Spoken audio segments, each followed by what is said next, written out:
What if Deku was psychotic?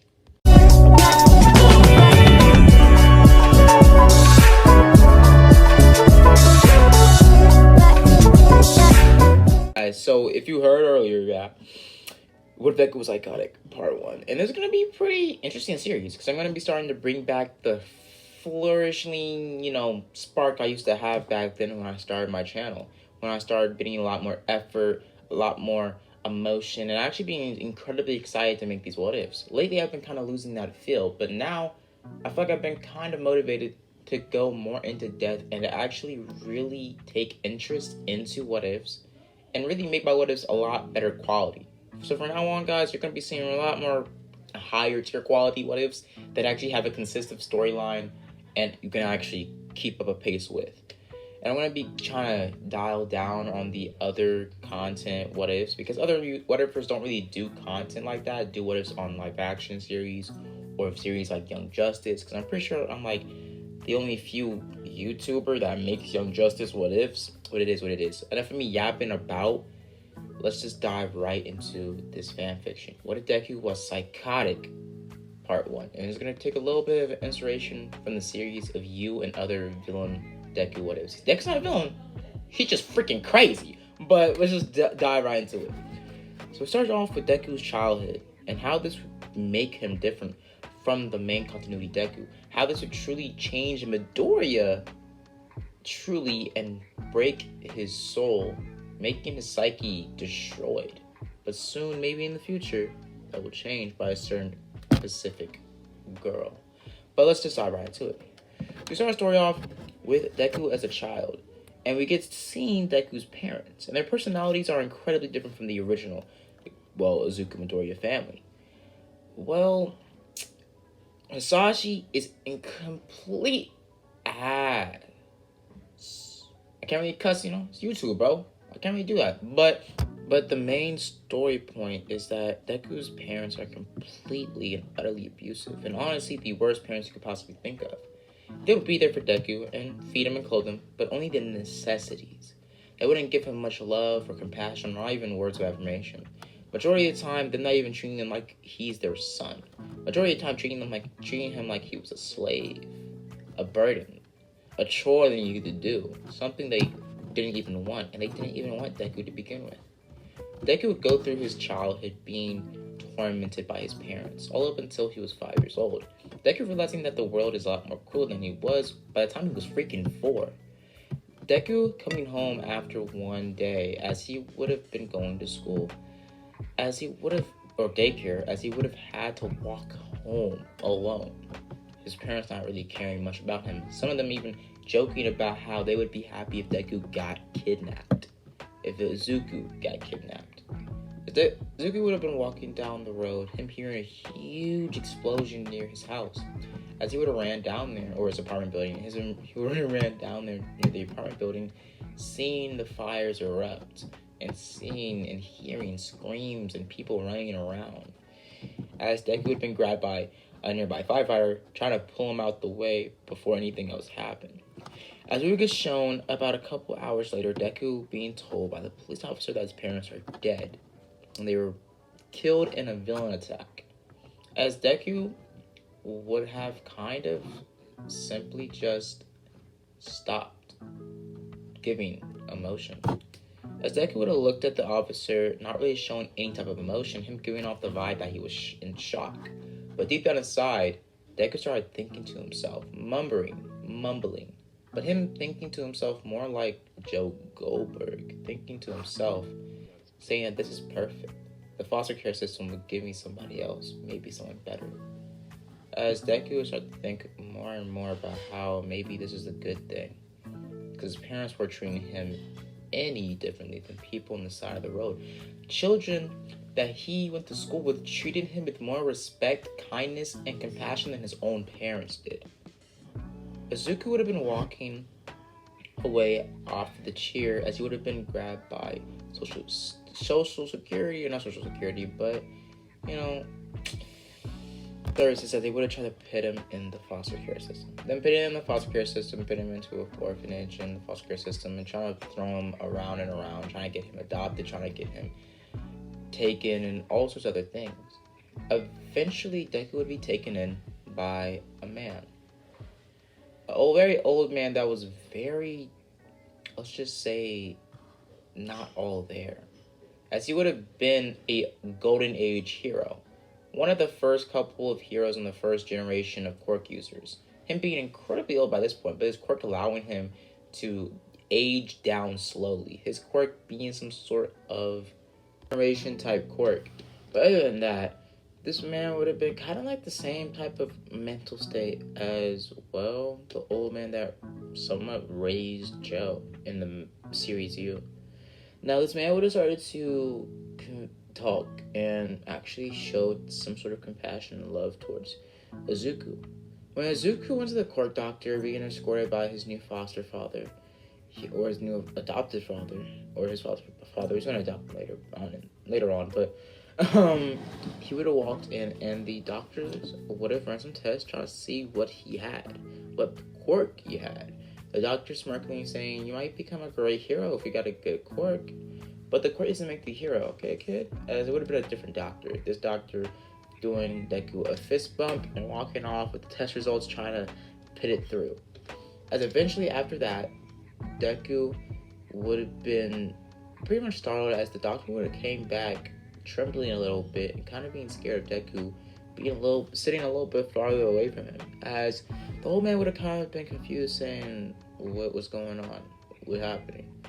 As basically what happened is, well, the doctor would have tried to explain to the old man, not trying to scare him, but saying that Deku's quirk was incredibly dangerous and almost world-ending. As the old man would have been kind of confused, him hearing back in the old days that more newer quirks were being classified as world destroyer. In this universe, a little bit different, a little bit more different.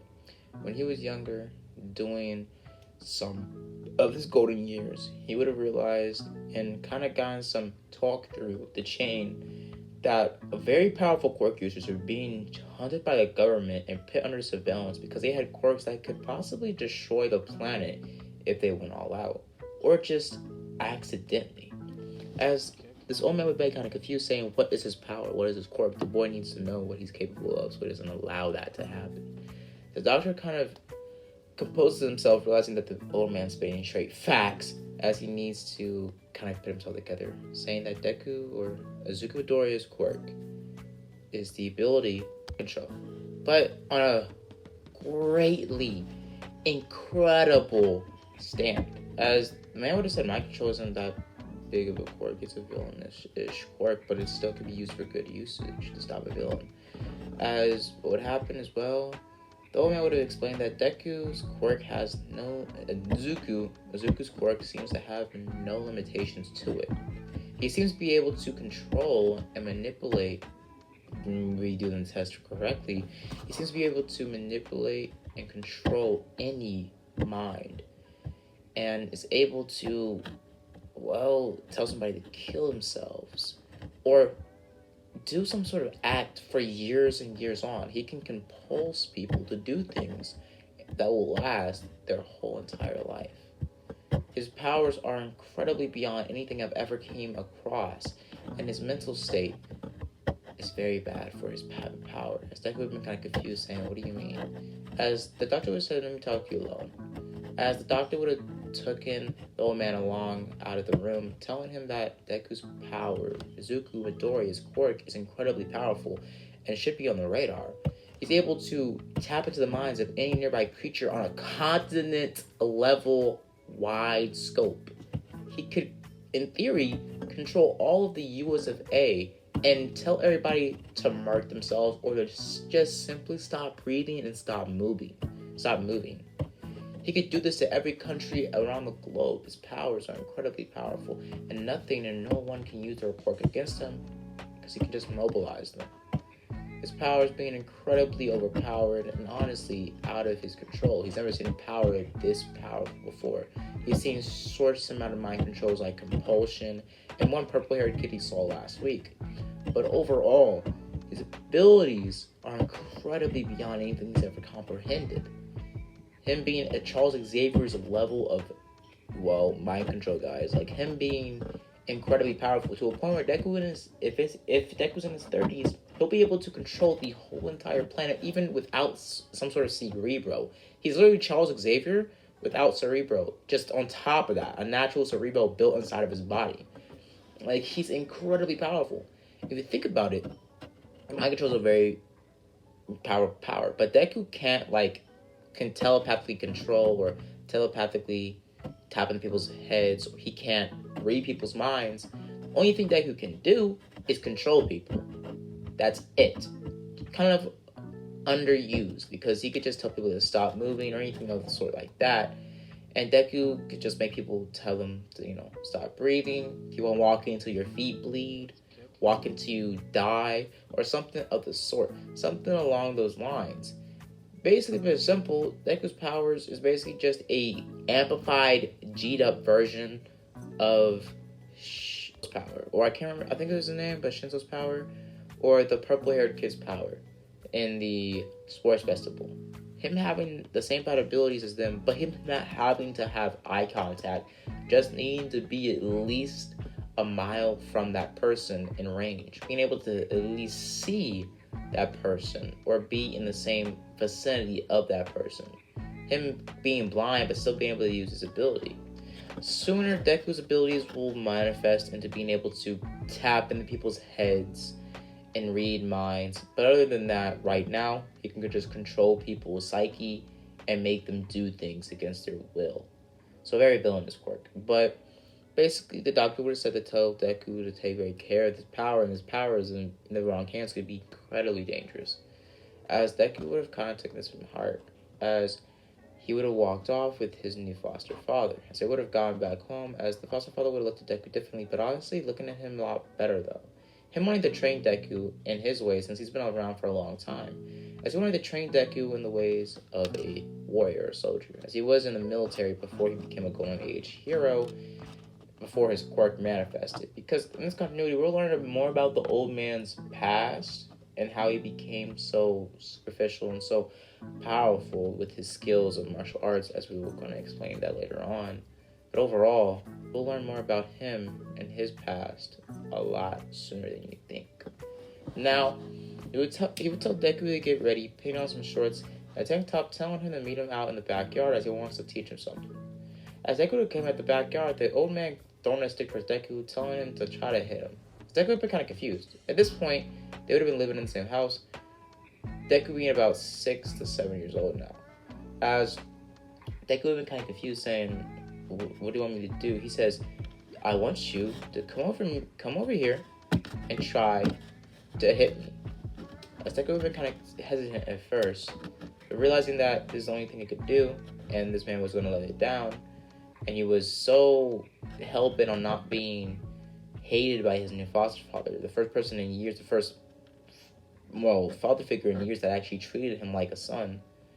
As Deku would have ran towards the man, trying to hit him with the stick, not trying to put all of his force into it, but the man dodging it, instantly, like Goku level, grabbing the stick out of Deku's hands and whacking him upside the head. As Deku would have fell down to the ground, being in excruciating pain, as the old man would have not known his own strength, him not fighting in the last couple of years, him basically just going all out on his little kid, saying, "Now in the real world, your power is incredibly powerful, but people can nullify your quirk. People can stop it.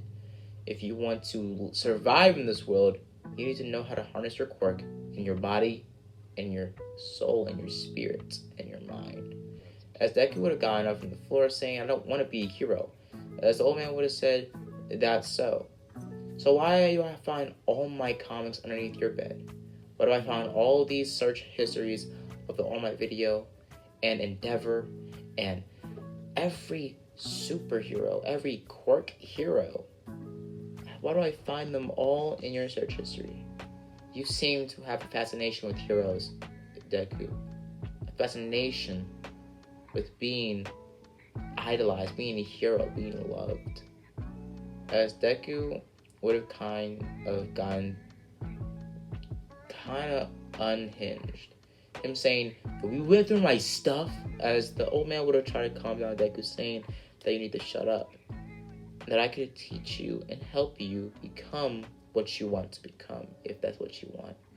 as Deku would have stormed off, throwing his stick to the ground, going back in the house. The old man would have kind of gotten hesitant, but about 20 minutes later, Deku coming back out with a new pair of pants and a shirt with better shoes, saying, "Let's do it again. Let's do it again." As the old man would have smirked. We do a time gap about a couple years later, around Deku being about 16 to 17 years old, or about 16 years old. As Deku would have been training at this point in the backyard, like usual, Deku being a lot more of a toned physique, him having that All Might training arc physique, but a lot more toned and a lot more muscular, kind of like, well, he was trained since he was a kid, so yeah. So Deku having more of a Spider-Man mixed with Deku's physique after the All Might training arc. So basically Deku having this type of training physique, a lot more, flawless and a lot more toned and defined. And Deku grabbing his batons, getting into a fighting stance with the old man. His old man's fighting style would be more acrobatic and going for weak spots and weak hits on the person's body. Deku's body being toned, and the majority of all his weak points at the back of his ankles, his kneecaps, his shins, his elbows, his liver shots wouldn't as been effective on Deku as they would have originally, because Deku's body would start to, adapt and grow. Deku's muscle anatomy being actually kind of slightly tweaked with his quirk. His mind being able to hone his body and him being able to control his body and his cells in his body to repair and recover faster. Deku not knowing this, but subconsciously, we will know that Deku's powers technically allow him to manifest and basically train his body beyond his capabilities. So Deku's muscle fibers and everything like that, his blood flow, anything like that is subconsciously controlled by his subconscious mind. And basically, if Deku wills it so, he can make himself have a seizure if you're reading dead ass. Because Deku's powers are incredibly, on controlling the mind. As Deku can control his mind beyond any other person. And he can control his body to basically nerve endings. Him, in theory, being able to shut off his pain receptors if he really wanted to. And Deku knowing to a certain physique, or a certain, not physique, but a certain level that he could control his own body after the first 5 years of training with the old man. So we will see that Deku would have been training in the backyard, fighting against the old man, doing big backflips, cartwheels, and front flips and side flips, kind of like the Tobey Maguire trilogy when he was flying and he flipped through the goblin gliders. Basically just Deku having more of a Spider-Man mixed with Daredevil, mixed with a little bit of Punisher type fighting style. As he would have gone from more melee boxing attacks and mixed with a lot more acrobatic attacks. Kind of like Daredevil, but a little bit more of a Spider-Man essence on it. Doing more acrobatic skills on top of all of it. Being a lot more of a show-off. As the old man would have tried to stick to more acrobatic skills, but putting a lot more of the heavier boxing and heavy hits into his attacks. Noticing after his long years of being in the war and also, being a quirk user, him realizing that against real villains, against real threats, he needs to go for heavy attacks and try to end the fight as quick as possible, not try to drag it out. But Deku doesn't really understand that yet. He hasn't gone up against anybody except for the old man and some bullies that had very trash quirks that didn't really oppose him in any type of way. Now Deku's powers would manifest at this point, him knowing his capabilities. Now at this point, Deku wouldn't be at his full power, but he would be able to control people's minds to about a mile distance. But him having to see that person, not like eye contact, but just being able to see the person, like eye contact to their body. So you would have to see that person. And yeah, he would have a stronger grasp on their mind if he knows them personally. He would have a stronger grasp on their mind and their psyche and controlled them a lot better if he knew them on a personal level.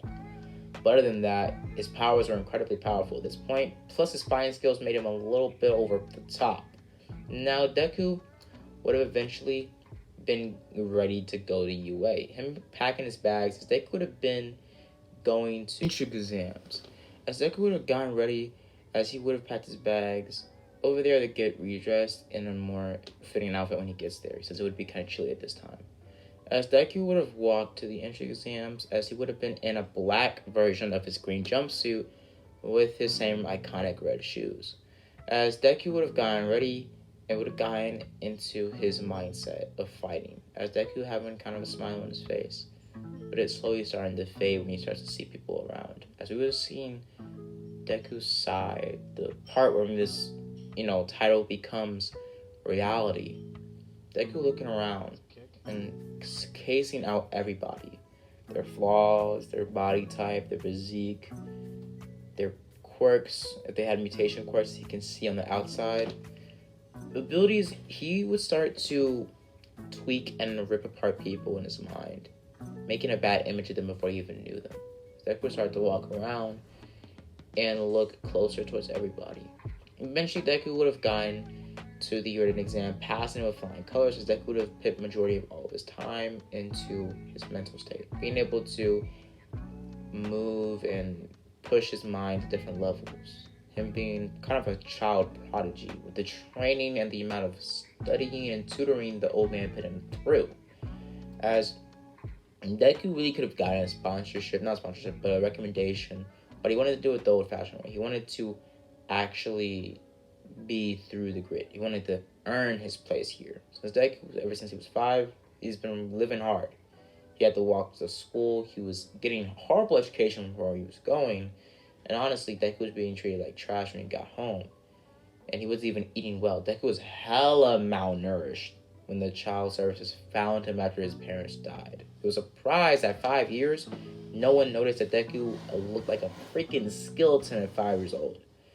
But you see that Deku would have gotten ready, and him basically getting to the physical exam. Them explain everything about the robots and everything like that. President Mike telling them to get ready and to go, saying there is no real countdowns and a real fight. As Deku would have jumped over the fence, him basically doing a long Assassin's Creed type run up the freaking door. Deku being incredibly tuckered out of that, trying to show off, because Deku is still only human in the terms of his body. He can control his body, muscle, nerves, everything like that. He's just really top human and physical shape. He's not a freaking superhuman in terms of his physical anatomy. As Deku would have lunged down, dropping on somebody that had some sort of flight quirk, jumping off of them onto a robot, bashing the robot's head in with his fist. Deku's body being in incredible pain, but him trying to push through it, him moving his body around, trying to dissociate the robots, making them hit each other, using his smarts against these robots, trying to make them hit each other, move around, and basically get caught in rubble, wires, buildings, or small crevices he wiggles his body through. Kind of like Thomas in Maze Runner to the Grovers. Basically, him trying to run around these robots, since he couldn't really use his powers on them or anything like that. But him seeing some sort of guy with some sort of fire quirk, as he would have told him, or would have gotten into his mind, controlling him, telling him to burn the robots that were chasing down Deku alive. As Deku would have rushed over the man, or he would have did a somersault backflip over the guy with the quirk before he released his fire breath. As Deku would have dropped down to the ground, him running across away from the guy in the fire breath. The guy in the fire breath would have gotten control after Deku would have let go of his mind, as the robots would have basically ganged up on the guy, knocking him down. As Deku would have been running around trying to rack up more points like that, as people in the stands, the heroes, would have been seeing this, as the indicator of Deku's powers being used is when Deku's eyes go all white. That's when he uses his power, his mind, and the other person's eyes go completely white as well, or either become a dull gray, depending on what color eyes they have. As Deku would have been running around trying to get away and trying to do cartwheels, backflips, somersaults, and U-turns, Y-turns, and just going across the whole map trying to rank up as much robots as possible, eventually coming across the zero pointers. Deku was about to stop trying to run the other way, but a bunch of robots were already chasing him as it is. So Deku tried to use his mind, as he was trying to time the next step as the zero pointer would have taken his next step. It about to jump or step on a girl. As Deku would have timed this perfectly, trying to run over there, grabbing the girl out of the rubble using all of his muscle, him running out of time, last second, almost being crushed, but him grabbing the girl and jumping out the way allowing the robots to get crushed by the Zero Punter as well. People seeing this type of ingenuity and this smart thinking, trying to see what this guy or what this kid is made out of. As Deku would have ran off, basically holding the girl brow styles, the girl would have kind of gotten some sort of feelings for Deku. But Deku would be incredibly toned, and she kind of finding Deku incredibly attractive. Deku would have stopped midway, kind of losing breath, as he would have let the girl down, saying, "Are you okay?" She would say, "Yeah, I'm okay." "Are you okay?" He said, "Yeah, I'm okay. I'm glad you're good. I gotta go back, so yeah, but be safe, okay? Hope you get in, I guess." As Deku would have ran off. As Deku's endurance would have been kind of hard too, since Deku would have, top, muscular, and endurance. He would have top physical human anatomy. Basically, him being the strongest and fastest a human could possibly be at his age and his weight and height. Deku having the same weight and height as an original, maybe a little bit more heavier since his physique would be a lot more defined, but actually never mind, he'd probably be lighter because Deku's physique is more built on mobility and flexibility than just core strength. As Deku would have been running around trying to get around more robots back to back, him eventually racking up at least enough points to get a good amount of scores. As eventually the Baal or the Sauron would have gone off, and Deku being escorted out along with everybody else. As Suzuki would have gone home, and him basically sitting down waiting for the results to come in. As the old man would have told him that he think he did good, Deku said, "I did my best, and I hope that's enough for UA." So old man said, maybe it might be enough. I didn't go to UA because, well, I'm a golden age hero, I'm the best of the best. You were trained by the best of the best, as the old man would have been a little bit cocky. But Deku just scoffing it off and chuckling and smiling. As Deku would have gotten up, as he would have gone to his room. And let's just say the story kind of changes when we see Deku's personal life. But the time gap, how Deku was raised, and everything in his life really changed. Deku would start to Google up this brown-haired girl, looking up all the girls that went or tried to sign up for UA, hacking into the system, and also finding out her name, her address, her age, her height, and even her weight, as he would have tried to find out more about her, and more than you could possibly even imagine, more than he could possibly want to know. Him looking up her Instagram, social media, and even somehow getting her number off the internet. But he didn't want to text her number out of nowhere. That would be weird, that would be stupid, uneducated for him. As Deku would have gone up, and him grabbing his notebook, writing down his notebook about this girl, about how she might be his next love of his life. As we see that Deku that night goes to sleep. And I'm gonna leave it up here, guys. So basically, you guys, Deku's basically Joe Goldberg with powers. It's kind of a bad mix, especially with mind control powers, and also being able to fight the good way he can. But we're gonna go more into depth in the next part about how psychotic Deku is and how far he's willing to go, how far he's willing to take it, and who he's willing to take the life from. To put it short, some bodies will be dropping in part 2. Some bodies will be 6 feet under in part 2. But that's enough. I want to leave you guys a cliffhanger. So I'll catch you guys in the next video. I hope you guys like and subscribe. And as always, guys, have a blessed day. Deuces.